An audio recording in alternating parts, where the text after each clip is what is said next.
La nouvelle loi justice, qui est passée, si j'ose dire, entre les mains de la commission des lois de l'Assemblée nationale, comme au Sénat bien sûr, elle va être en application dans 2 mois. Cette nouvelle loi a pour objectif, entre autres, de réduire le nombre des peines de prison.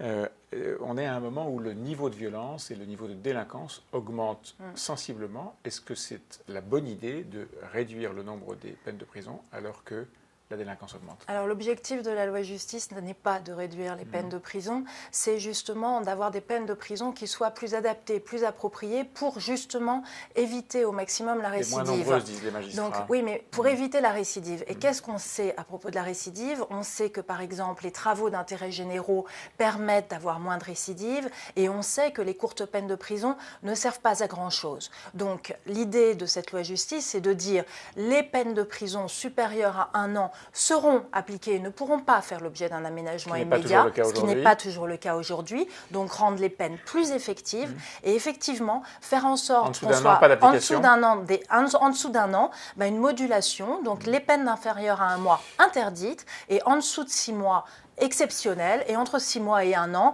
il faudra effectivement qu'elles soient moins fréquentes pour trouver des peines plus efficaces. Le Figaro sort aujourd'hui un rapport de l'Observatoire des peines de prison qui indique que le nombre des peines de prison a augmenté de 8% l'année dernière, en rapport avec l'augmentation de la violence et de la délinquance. Est-ce que cette loi, encore une fois, ne va pas à contre-courant de ce qu'est la réalité quotidienne des Français ?